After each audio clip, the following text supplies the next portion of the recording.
Hello, I'm Steve Maskery. I don't know about you, but I hate sheet goods like MDF and plywood, but they're so useful. So I would like to share with you some of the tips, tricks and techniques that I use to handle sheet goods effectively and efficiently. Starting with this, it's a knockdown cutting table and it's all made from one sheet of 3/4 inch plywood. Welcome to Workshop Essentials.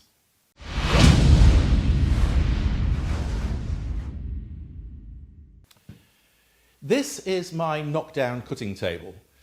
Actually, I use it for all kinds of things, not just for cutting sheet materials. I use it when I'm assembling frames. I can put my sash cramps on it. I use it when I'm doing my vacuum press work. So it does all kinds of things, but I built it as a cutting table. And as you can see, there are all kinds of cuts in the top. This is about 15 years old, I should think. And for a lot of that time, certainly for the first 5 years of its life, it lived outside permanently, which is why it looks a bit weather-beaten. One reason why it looks a bit weather-beaten. But it's exterior grade shuttering ply, so it can withstand that. As I say, it's made out of a single sheet, and it all slots together. So if I take one out, you can see how it fits together. Excuse my back for a moment.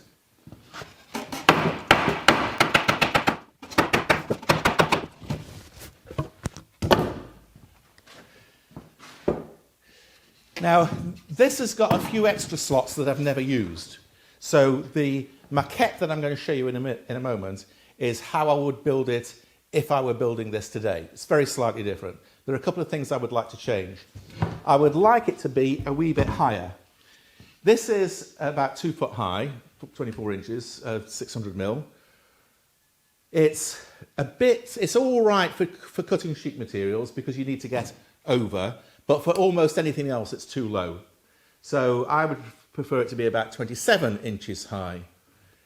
And we can do that by making these pieces a bit narrower. Now, this is 8 inches, 200 millimetres, and they could easily be cut down to 7 inches, 175 millimetres, 180 millimetres.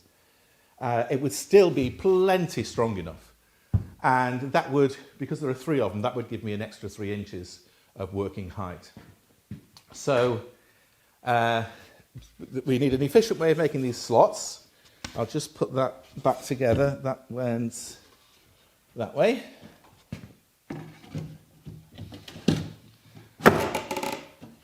And if we go over to the bench, I'll show you how all the parts come out of a single sheet. So this is my setup. This is my original sheet of 8x4. Scaled down to 1 foot by 6 inches, so this is all 1/8 scale. And the various parts are cut out like this. And then there'll be a little bit spare here for making jigs and whatnot. So the first thing to do is to cut 3 pieces off a short end like that. And on my original, they are 200 millimetres. You do not need them to be that deep. They will be plenty strong enough at 7, which is what I'm doing here, or even 6 inches. You could put an elephant on there, I'm sure. So these are cut at 7 inches. And by having everything at 7 inches, that gives me a few extra inches of working height, which I think I would prefer over there. So that's 3 cuts, 1, 2, 3. And then we do the same on a long edge here. 1, 2, 3. And from what's left, we cut our 4 legs like that. If you do want it even higher than this, instead of cutting them out in that orientation, there's enough to cut them out in this orientation, and you could have them pretty much as high as you like, really. But I think that would be a good working height, certainly for me. So we'll just get rid of that. And then when we come to assembly, we cut all the notches, which we'll talk about in a minute, and then we assemble it. So we have one end like that, and that goes, slopey bits, it doesn't matter. Let's see if we can get it right on the camera for you. There we go. And the same over this side, one.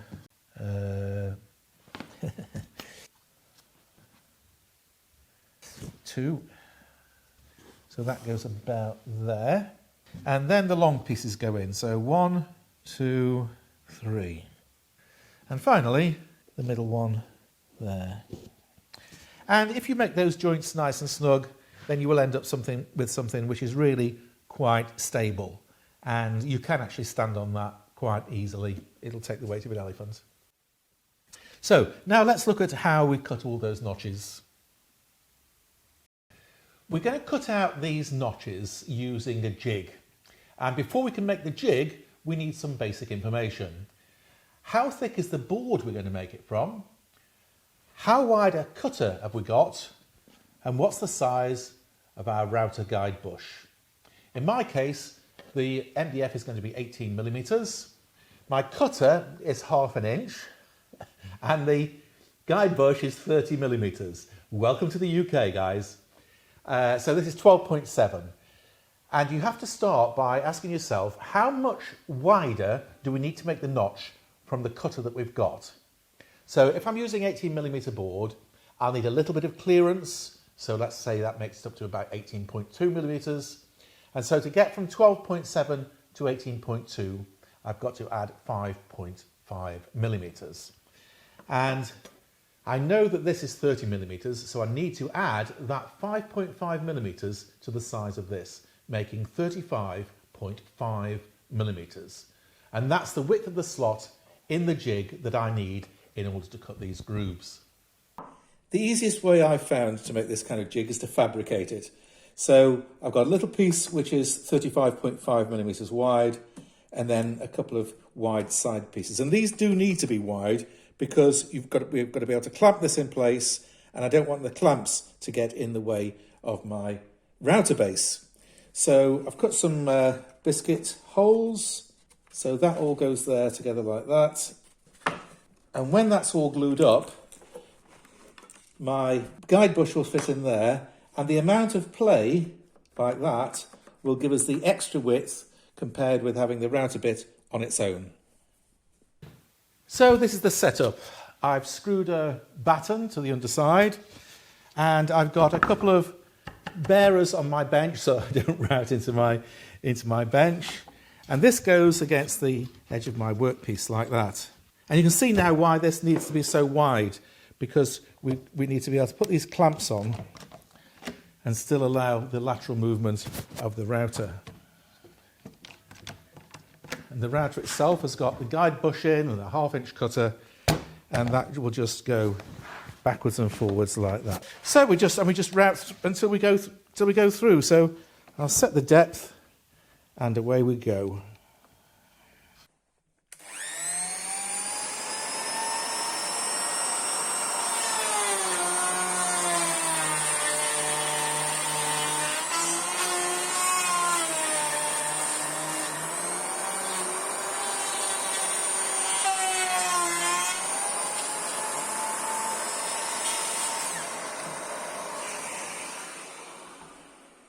And for the angled leg slots, we simply undo that screw,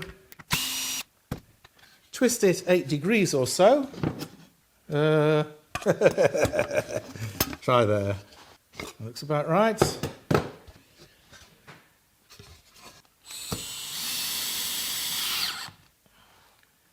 And the one thing that you need to be aware of is just how close these two slots are going to be.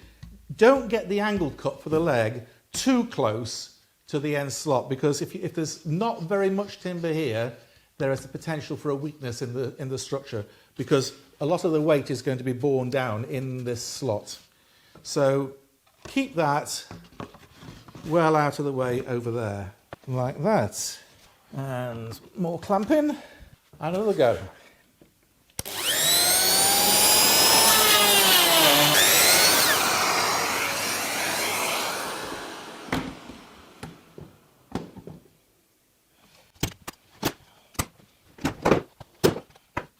And that's my slot. And you can see now why I say, be careful that this distance doesn't get too small, because you don't want this to be breaking here and all your job falling on the floor. So that's my multi-purpose knockdown cutting table. Now I have to give a big thank you to my friend Aidan, who was the first person I saw using this idea. I think he designed it, but he has given me permission to publish it. I haven't just stolen the idea. And it is fantastic.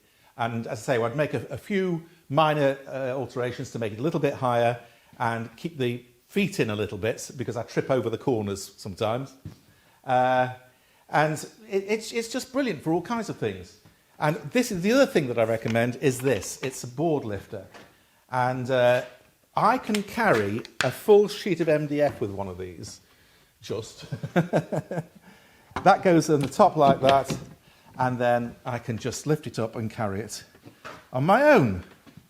So, once the board's on,